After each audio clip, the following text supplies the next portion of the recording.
We are going to be starting today just a handful of weeks looking at the issue of worry, as we have announced.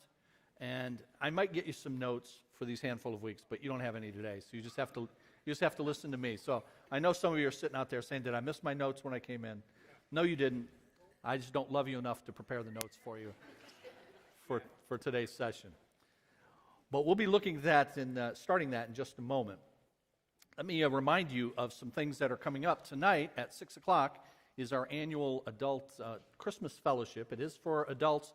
We don't offer childcare for that, so you'll need to make arrangements for it. And I don't remember A through L, what you're supposed to bring, or M through Z. But depending on your last name, there's some food items that we ask you to bring for that. But I encourage you to come. You don't have to register, you just need to show up. And I'm told we're getting some subs, I think, as well. Are we getting subs? Yeah, too. But we'll have a good time with the skits and games and things that we play. So tonight, 6 o'clock for that. After we're finished in this hour, men, if you can help us set up the tables and chairs for that. So we have yet another event for which we need to do that, but we're able to knock it out literally within 5 to 10 minutes when we get our guys to stick around. You guys have been very helpful with that, so thank you. That's tonight at 6. Next Sunday is the third Sunday of the month. Normally, the third Sunday of the month is our home groups, our community groups, but those are not meeting because that's just 1 week away from Christmas, so we're not having them on the 19th. We will have them, though, on January the 2nd, day after the first Sunday of January. We will resume our community groups. In 2 weeks, on the 26th, Sunday the 26th, the day after Christmas, we will have just one service, a worship service. It'll be a Christmas theme. It'll start at 10:30, so not 9:30, 10:30, and we won't have Sunday school and second hour that day. Same thing the following week, Sunday the 2nd, January 2nd, one service, no Sunday school, 10:30. So 2 weeks in a row we'll have 10:30. That means those 2 weeks we won't be doing this worship series. So we'll do that today, we'll do it next week, we'll have the 2 weeks off, and then we have a few weeks in January where we'll continue the worship series. And at the very last Sunday of January, January the 30th, we'll start a new series. And that new series will be on resolving conflict. Last week I said we would start it the week prior on January 23rd. I was told by the folks who maintain the calendar that's not a good idea. I should do it the following week. So we'll start it the following week. Okay, so January 30th will be the Resolving Conflict series. I told you guys a couple Sundays ago, that Kim and I were leaving immediately after this second hour because to celebrate her birthday, we were going to the Cleveland area, and we were going to go to a piano concert, and we were going to stay overnight. Remember I told you guys that? So we made it. We made it 10 minutes before the concert started at 3 o'clock. So at 2:50, we were in our seats. It was bad weather getting over there, but it was a good concert. Kim found a bed and breakfast she had reserved weeks earlier for us to stay in, and so that was a delight. But Kim always puts the itinerary together for all these little one-night, two-night trips that we do. And she does such a good job with it, I don't even ask her what it is we're doing. And so I knew we were going to the concert, but that was really it. Monday, I didn't know what we were doing. So Monday morning, I get up, I say, "What are we doing?" And she says, "We're in the Cleveland area. We're going to Canton, Ohio, and we're going to the Pro Football Hall of Fame." Now, guys, you should have married a wife like that, okay? It's her birthday, and she decides we're going to the Pro Football Hall of Fame. And we had a great time. And Kim kind of likes football. I mean, not that much, but a little bit. And she likes history, and as you go through the Hall of Fame, you're able to read about the history of the NFL and all that sort of stuff. So she and we enjoyed it, but we were there for about 4 hours, but I took some pictures while I was there, and I sent them to some friends, and I say, "Kim wanted to go to the Pro," and they go, "Don't give me that. Kim wanted to go to the Pro Football Hall of Fame." So I am saying publicly here before you guys and the Lord that it was Kim's idea for us to go to that, and that's what we did. All right, today we start our 5 weeks on the issue of worry. And I want to talk about it because, as I mentioned at the end of last week, I'm worried about you. So I want to talk about worry because I'm worried.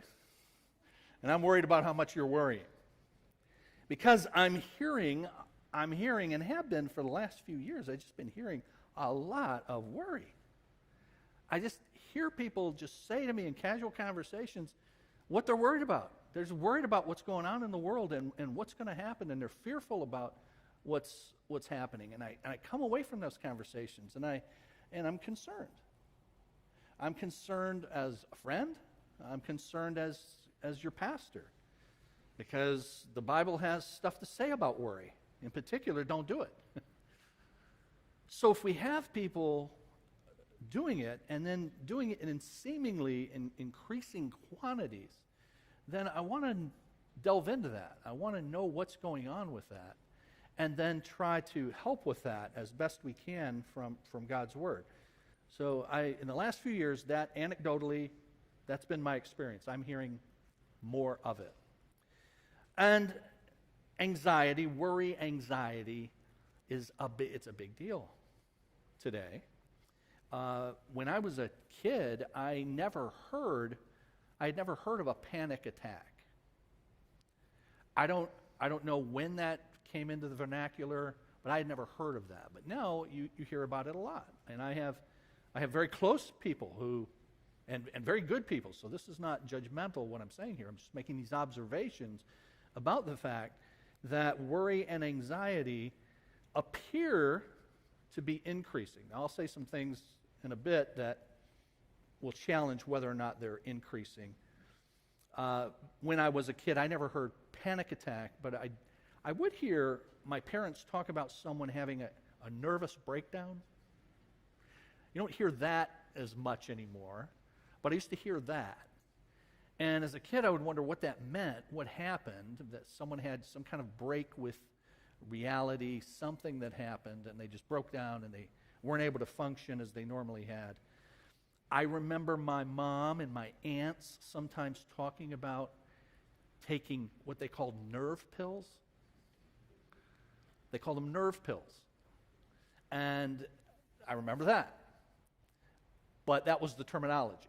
It was nervous breakdown. We're taking nerve pills at the time.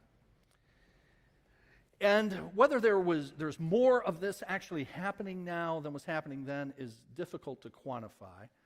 My guess is there probably is more going on now because we have more to worry about if we're inclined to do that. We've got more to worry about. Now, why do I say that?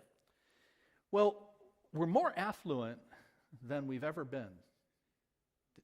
Did you know that? More affluent than ever. But you kind of wouldn't know it the way people talk. I mean, the economy is just, it's going to collapse tomorrow or next week or next year. And maybe it will. I'm not smart enough to figure that out. Here's the thing, neither are you. So don't try to figure it out, okay? But I can tell you what's going on today. As of today, we're better off than we have ever been.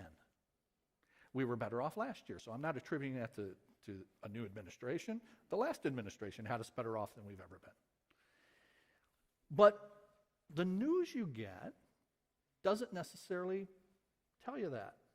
Doesn't necessarily make you feel that way. You feel like it's getting worse and worse. Now, part of what's happening is we're still, every generation to this point, for a century, has been better off than the previous one. That's still true. The current generation is better off economically than the last one. Now, here's part of, I think, what creates the concern. They're not as well off by as much. In other words, the rate of increase has decreased. And so that's concerning people. But boy, that's a third world problem, isn't it? To say, boy, we're still better off every generation, but we are not as far better off as those guys made advances in the last generation. Well, okay, if that's what you want to focus on, then you're going to be worried. With the fact that we are more affluent than we've ever been, means that we now have to deal with all that goes with that. Some of you remember the Tigers pitcher in the 70s, Mark the Bird Fidrich.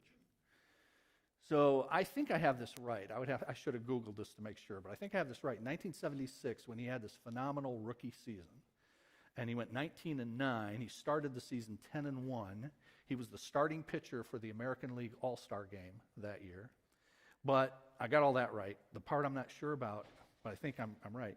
The minimum salary for a Major League Baseball player in 1976 was $16,000. They hadn't gone into full-blown free agency and all of that yet. And that guy got paid $16,000. Now, he had that phenomenal year, signed a contract for something like $250,000 for the next few years. You'll remember he hurt his arm, and he only had that one really good season. But he was a very likable guy because he was kind of happy-go-lucky, and he signed this contract, and then he hurt his arm, and then his career's over within like 5 years. And I saw an interview with him, and he was asked, what do you think about all that? And he was still happy-go-lucky.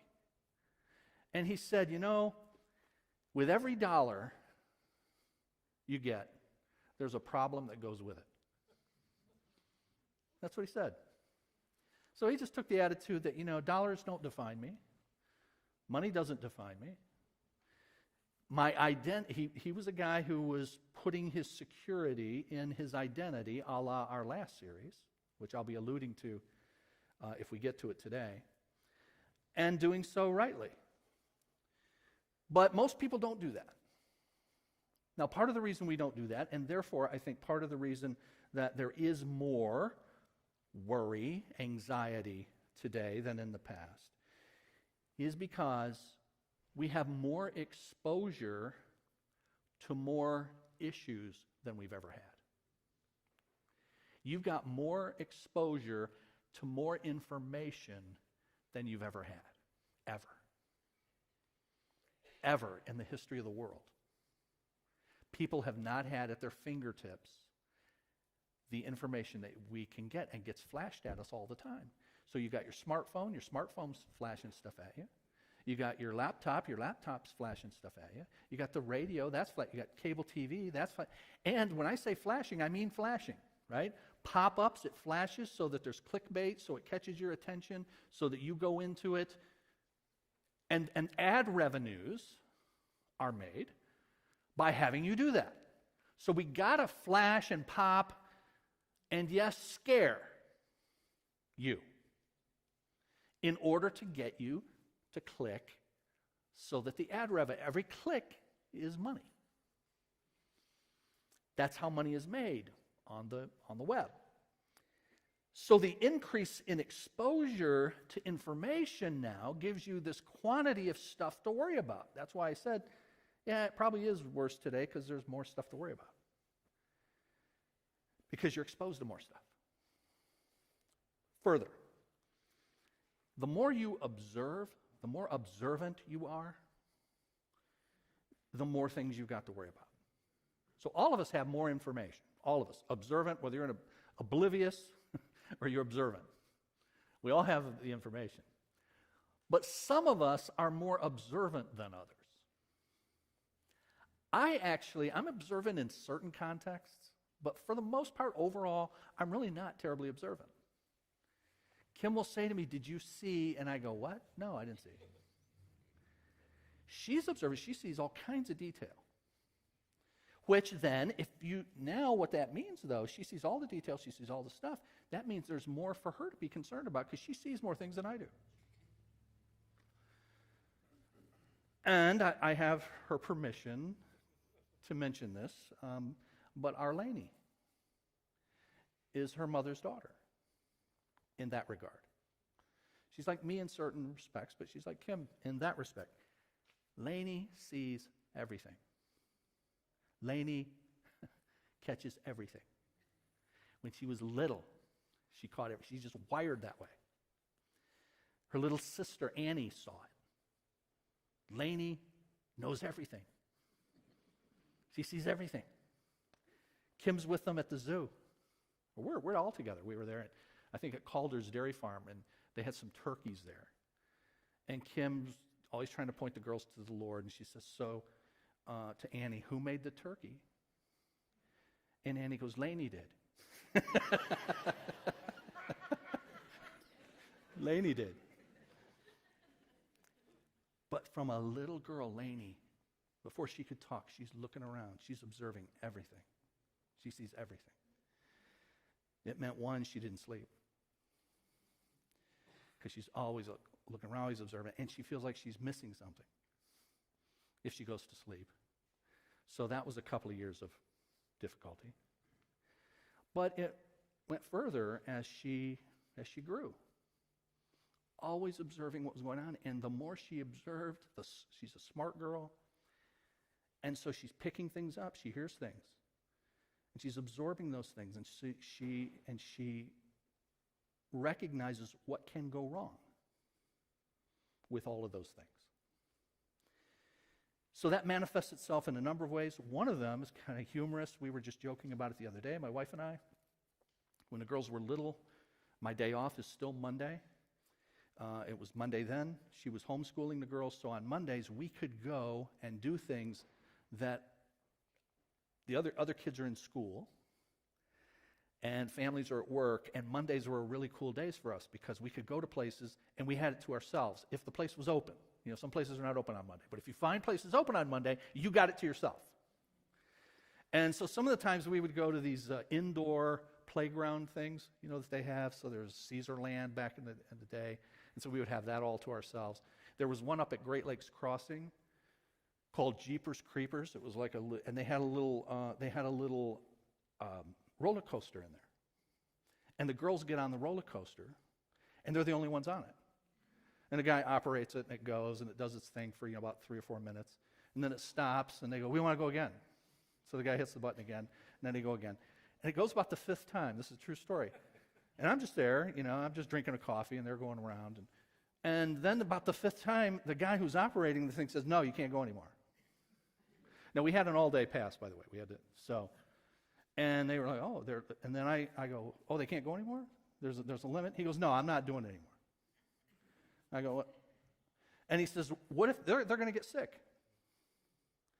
And if they go and they get dizzy and they get sick and they throw up, who's going to clean that up?" He's asking me this. And I go, "You?" He goes, "No, I'm not doing it. Girls have to get off." I go, "This is just a side story for you." But I talked to the manager. I said, "Hey, is there a limit?" He's ticked. I think the guy got fired. The girls got back on the roller coaster, though, and had to keep going. Whenever we were at those things, whether there, Caesarland, wherever, and they had the crawly, you know, things, and the nets and the bridge that you can go across, Kim and I would be sitting together, but we never took our eyes off Lainey. And here's why. Because Lainey would rarely take her eyes off us. Because she's out there and she's away from us just for that, but she would always look back. And we would wave, and then she would go. And then she'd go a little further, and then she'd look back. That was what she did. That's this observation, somebody who observes things and therefore knows, and if they're observant and smart, they understand that a lot of things can go wrong here. Lainey was like that. Another story about how that worked with her. So the girls are maybe 9 and 10 and 7 at this point, and I talked Kim into letting me take them to one of our church's softball games. Did you know we used to have a softball team? Years ago, for a couple of years, we had a softball team. And I was talked into having a softball team. Now, the reason I had to be talked into it is because I had played on these softball teams. I had played on Christian softball teams where you could just remove the word Christian. You guys know what I'm talking about? It's so competitive and all of that. But, you know, our guys wanted to have the softball team, and I said, "Look, if we're going to have this thing, then we're going to act like Christians when we play softball. Okay, you're not Jim Rome, the guy you're not softball guy. You're not the guy who could have made it to the pros if, you know, you've gotten a couple of good breaks, and now you're living that fantasy out in your church softball league, and we're all competitive, and we're all going to, okay, that's what you get a lot of times." And I said, "We're not doing that. If we want to have fun, we want it to be an outreach, okay. Yeah, Pastor, that's what we're going to do." So we only had it for 2 years. You know why? Because that broke down. Anyway, I'm going to one of our games to watch it, and I take the girls. Kim lets me do this. She's always worried when I take the girls because I might get distracted. So I start talking to some of our church folks at the game. And, the girls are playing with some other kids. And I get wrapped up in this conversation. And maybe 20 minutes later, I'm thinking, hey, did I bring the girls with me? So where are the girls? And I can't find them. I can't find the girls. And now I'm just really concerned. I'm not concerned about the girls. I'm concerned about the girls telling Kim that I couldn't find them. That's what I'm concerned about, okay? So here's what turns out to be the case. Our girl, Annie, the younger one, and some other kids from church decide to go down by the creek near this field, and they go running down along the bank of this creek. So that's where my 7-year-old is, and I'm oblivious. I'm not watching her. But Lainey is. And Lainey goes after her, goes following her, and Lainey's yelling for her, and she's trying to chase her down, and she is just so worked up, the poor little thing. She's so worried about her. And finally she gets her, and Annie's when they come back, they're muddy, and Lainey's muddy on her shoes, and she comes back, and Lainey, for maybe the only time in her life, she was just so ticked at me, angry at me, and she says to me, "You're supposed to be watching her." And I go, "You're right, sweetie. I was supposed to be watching her. Thank you for watching her." And she goes, "I didn't have any fun at all today." That's what she said. And the poor little thing's all muddy.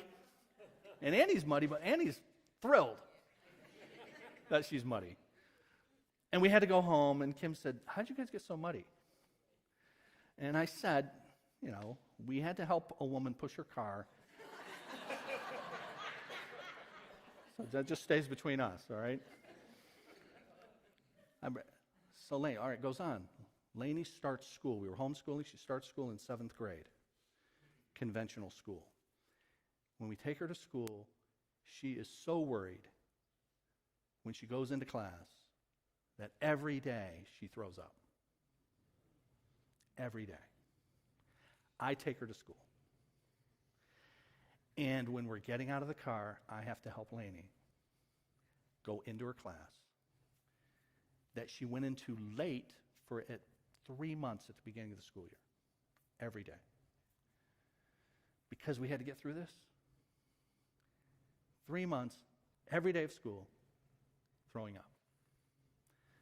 And as we went through that, I'm talking to her at the car, and I'm praying with her, and I'm trying to encourage her, and so on.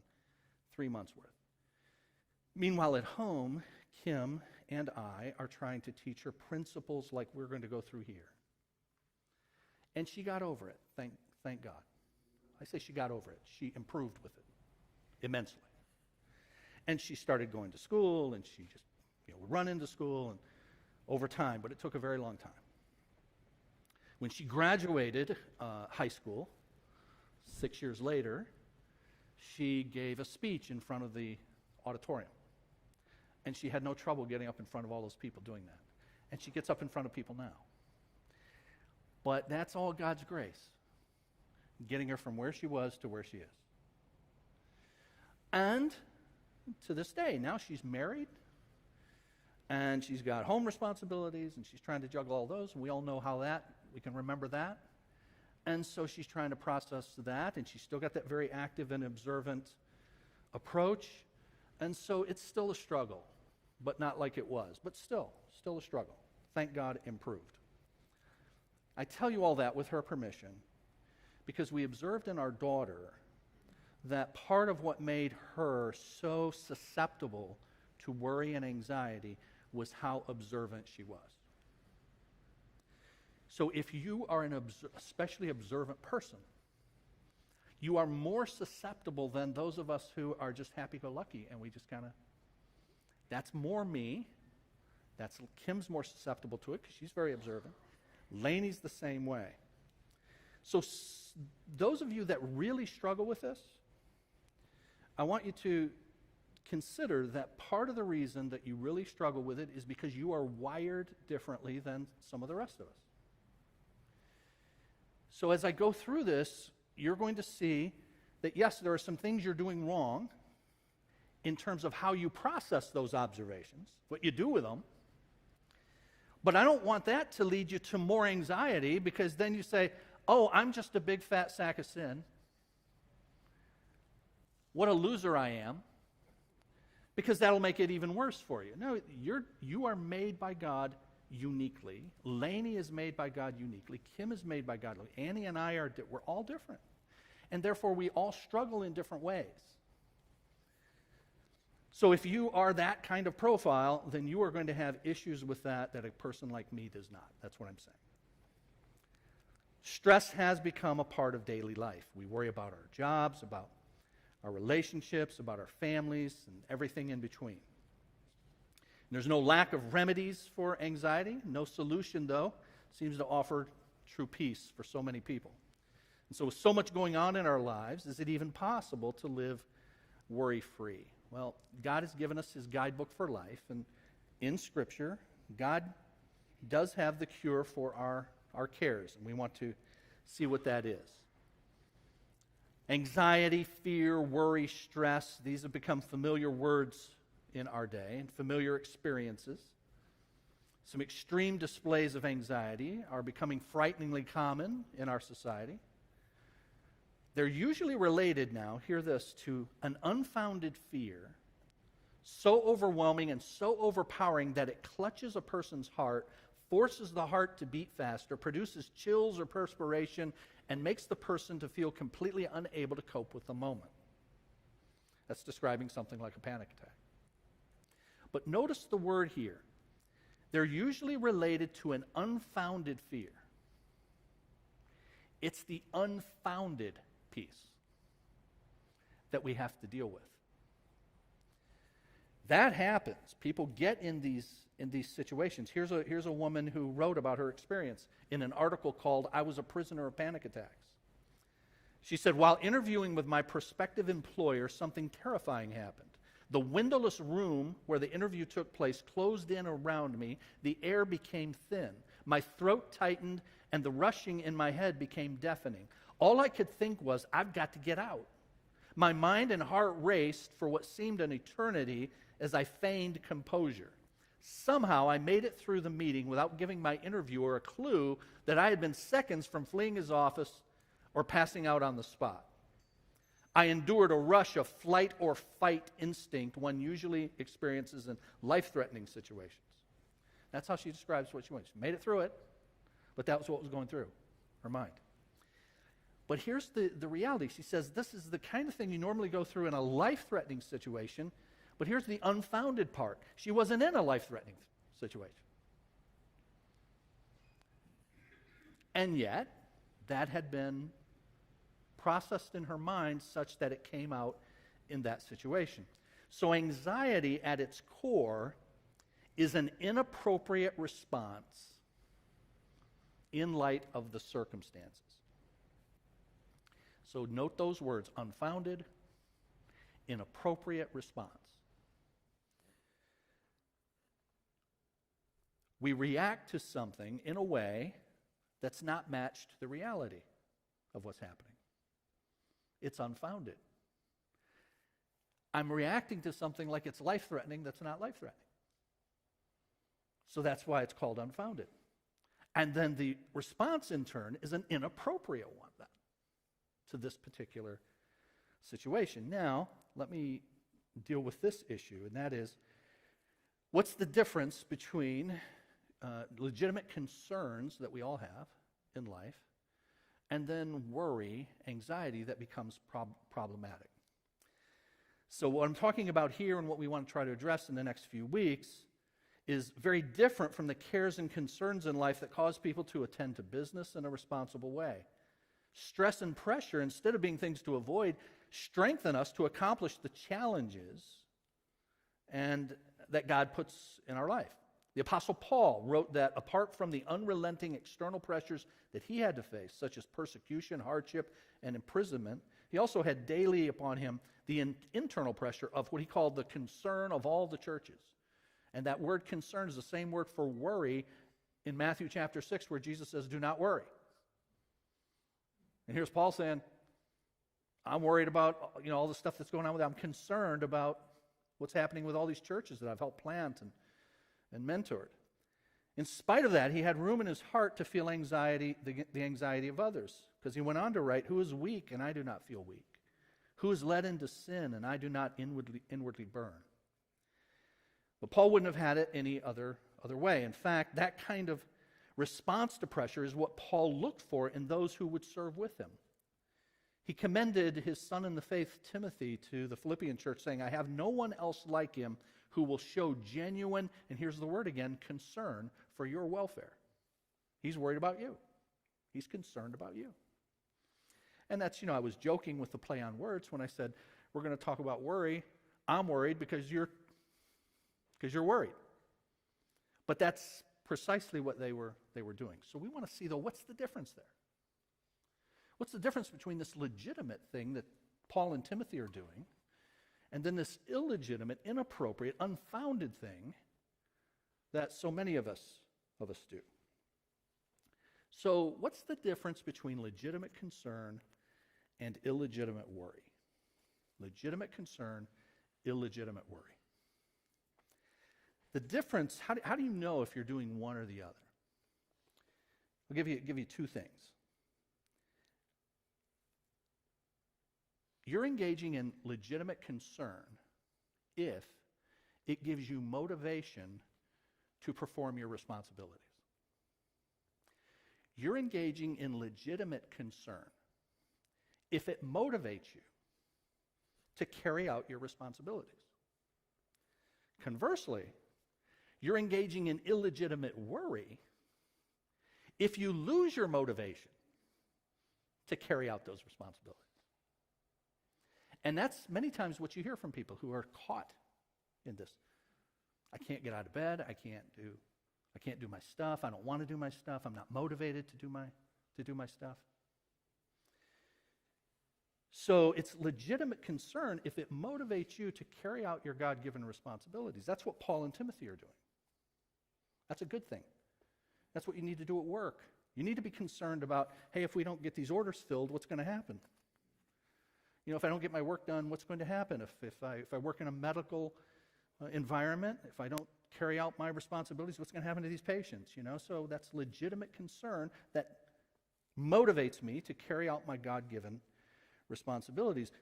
But you're engaging in illegitimate worry if it demotivates you from doing those very same God-given responsibilities. So that's one. And then the second difference is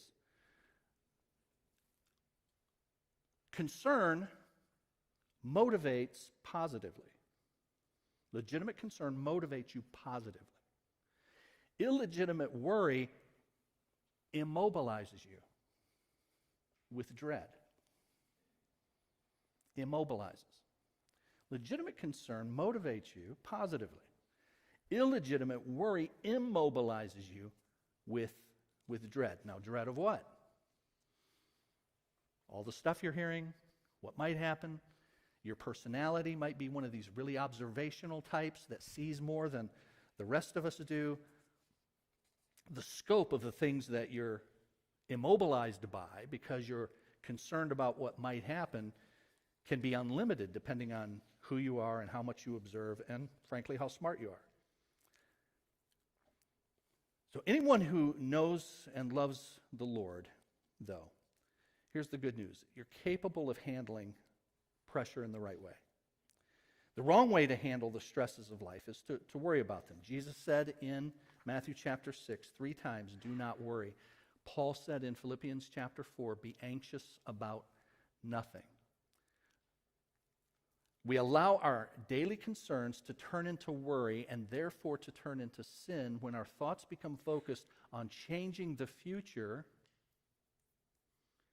instead of doing our best to handle our present.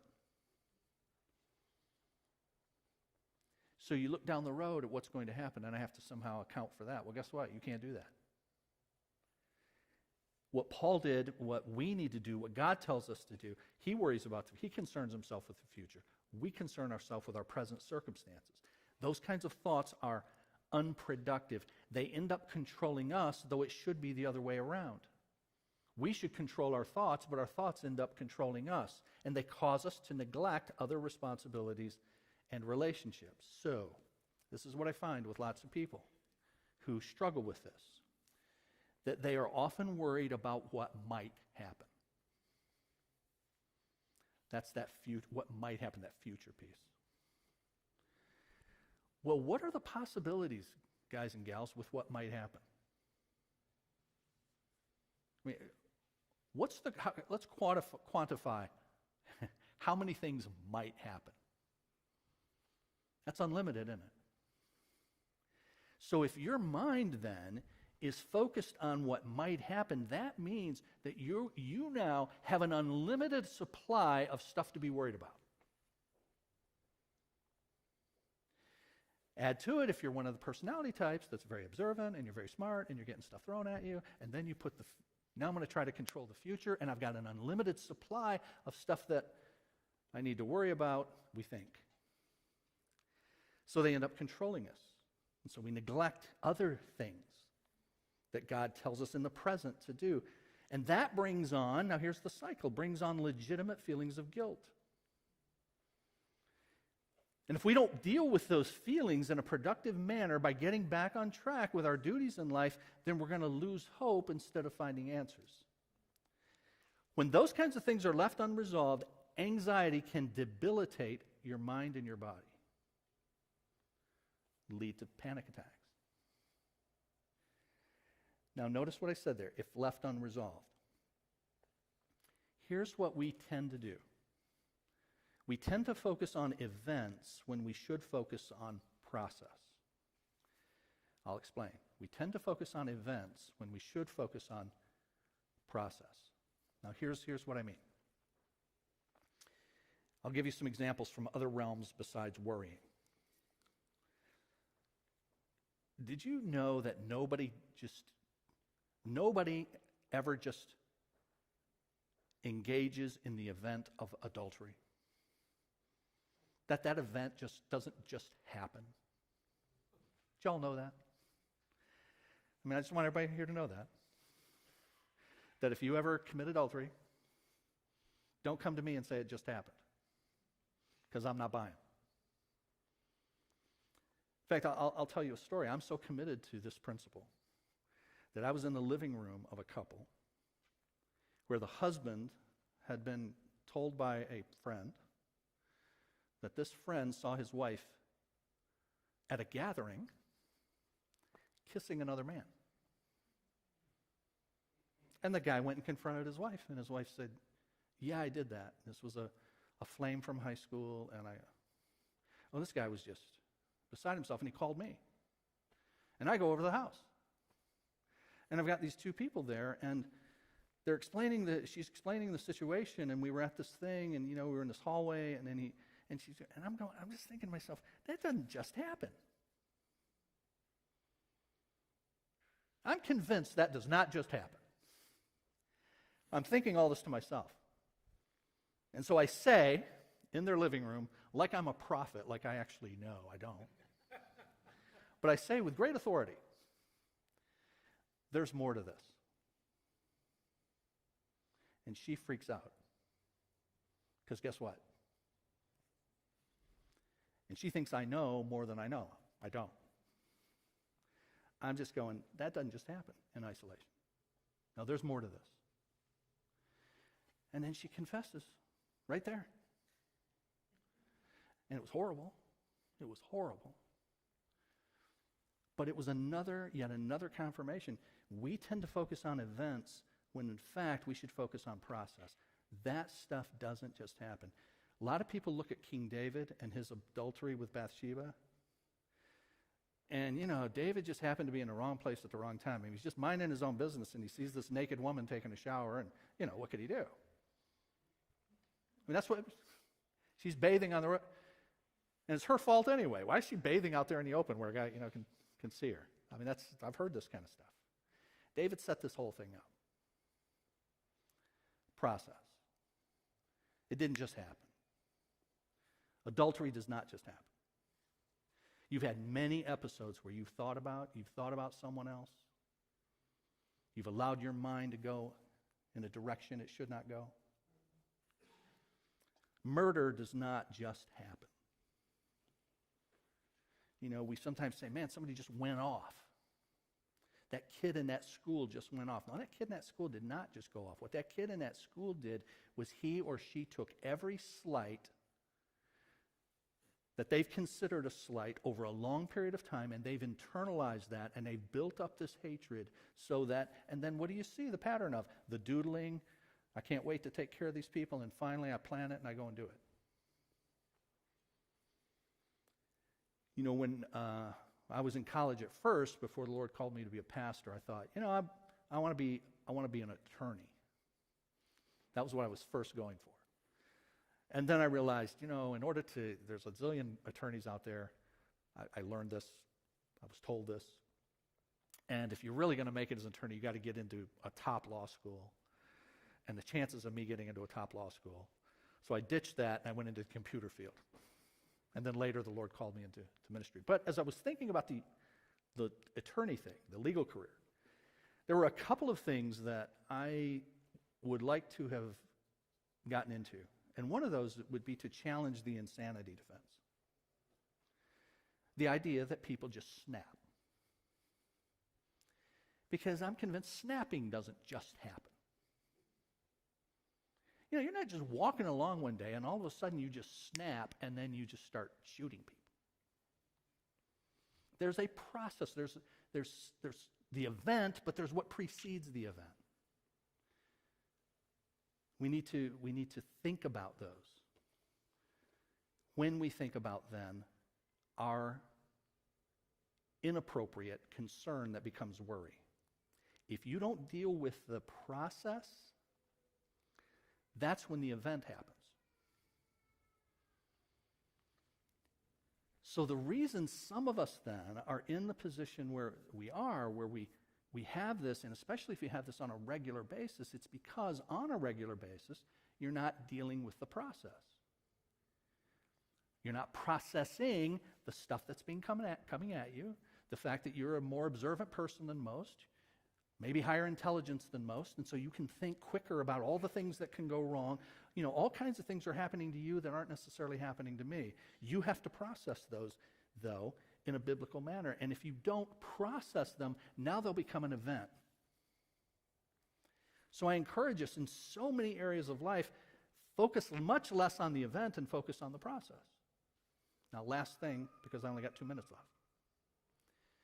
But what if you're somebody who's already now, I'm in the event, okay, fine. Thanks for that, Pastor. Thanks for encouraging me. I'm having these events and these episodes and these struggles because over time I haven't been processing things the way I should. All right, let's say I believe you. Then what do I do about it? And of course, that's what we want to talk about now. But if you're in it, to get out of it, that's a process also. Just like it was a process to get there, it's a process to get out. So it wasn't a magic bullet. It wasn't just a thing that happened that got you into the condition that you're in, the approach that you're taking toward dealing with the things that come at you. That didn't happen overnight. Getting out of it won't happen overnight. However, God does give you the principles and the process for getting out of it. And so that's what we want to see together, okay? So there's legitimate concern, but there's illegitimate worry. And what we're going to be talking about here is the illegitimate worry that demotivates us and immobilizes us. And we'll see what God says about that. We're going to pray, but let me remind you that as soon as I'm done praying, then ladies, if you will leave, then so the guys can do their thing in here. And is it tables and chairs? Is that what we're doing? And then Pastor Larry is immediately going to come up and give the guys instructions about what we need to do, okay? All right, let's pray. Father, thank you for today, the Lord's Day, the opportunity to learn of you in both hours. And Lord, I pray that we, each of us, myself included, will take the principles that we've gleaned from your word and seek to put those into practice even this afternoon, certainly this week. Help us, Lord, to represent you well as your ambassadors. Grant us safety, we ask. Bring us back together next Lord's Day. In Jesus' name, amen.